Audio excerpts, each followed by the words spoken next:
Good morning. It's Saturday morning and I'm just getting ready to start Dewey's. I'm starting later. I can't do it at the same time as everybody else, but that's okay. I just wanted to check in about the 3 books that I'm going to be focusing on this weekend or in the next 24 hours for Dewey's. Finding Eliza by Larissa Behrendt. This is a nonfiction book, and the subtitle is Power and Colonial Storytelling. I read the introduction last night, and really love Larissa Behrendt's writing style. It's very readable and accessible. So I'm hoping I would love to get halfway in this in the next 24 hours. My slow read of 2021 so far is the Virginia Woolf's A Moment's Liberty, the shorter diary. So I'm reading this very leisurely. I'm not pushing on this at all. It's something that I'm trying to savor and really enjoy. So I think what I'd like to do for the next 24 hours, I'm almost at 1919. So I'll see how, 1919 is actually not that much of a year. She didn't put a lot of entries in. So I might try to get through 1919 during the Readathon. And Hilary Mantel, Bring Up the Bodies. I am hoping to get through, it would be great if I could get through 2 chapters, although Master of Phantoms is a really long chapter. So I will definitely try to get through the Black Book chapter and this much, but maybe even more. We'll see. But Master of Phantoms is almost the rest of the whole book. Pretty much it is. It's the last section. So I would like to finish this this week coming up, but if I can get through a lot of it in the next 24 hours, that'll be really great. I am reading this as a precursor to The Mirror and the Light, which I have to read in May for the BookTube Prize. So I need to get this baby finished so that I can get onto The Mirror and the Light, which I think is much longer than this one. Okay. And if you didn't know, this is book 2 in Hilary Mantel's Wolf Hall series. So The Mirror and the Light is book 3. And that's what I'm going to be reading today. So thanks for joining me.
So I wanted to wrap up my Dewey's reading vlog and let you know how far I got. I definitely didn't read as much as I had planned, but you know, it is what it is, isn't it? So I didn't get quite halfway in finding Eliza, which was my goal, but I got to 80 pages, which I think is really great. Impressions so far on this one, really well researched and interesting dialogue around colonial storytelling and helping, if you have a hard time understanding the way white supremacy has set up all the views of how we look at the world, I think this book would be really helpful in helping you understand how that has happened. And we do it even through our literature and through our storytelling. And Larissa Behrendt really explains that in here and kind of breaks it down so that you understand why stories were told a certain way in order to elicit certain reactions from people. In A Moment's Liberty, I was trying to get to 1919, and all I got to was the end of 1918. So that's okay. As I said, this is a slow read for me probably for the whole year. I'm just going to slowly read this. So there's nothing fast that has to happen here. And I got to exactly where I wanted to get in Bring Up the Bodies. I got to the beginning of part 2, the second chapter, which is really pretty much the rest of the book.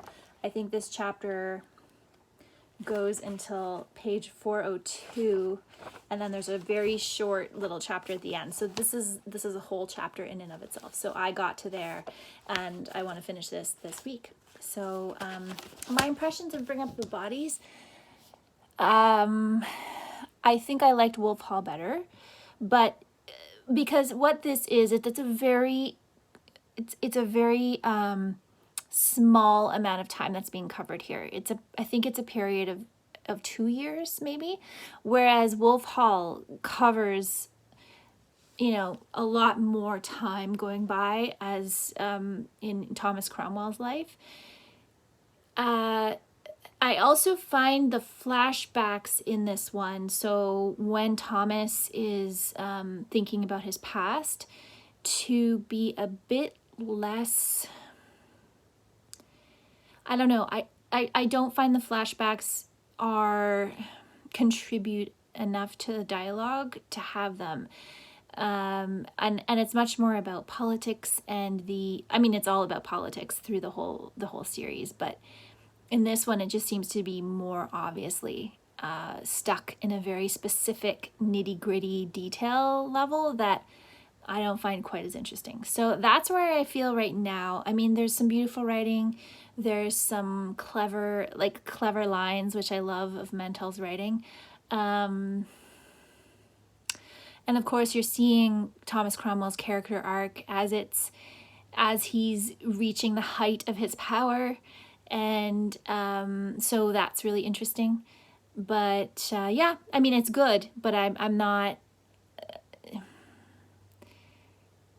I think I felt this way actually reading Wolf Hall as well.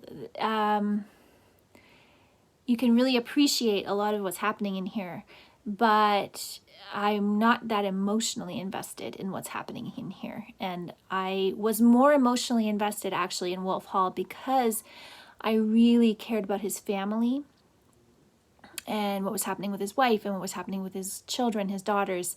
And in this book, it's just him and his son and his nephew and the other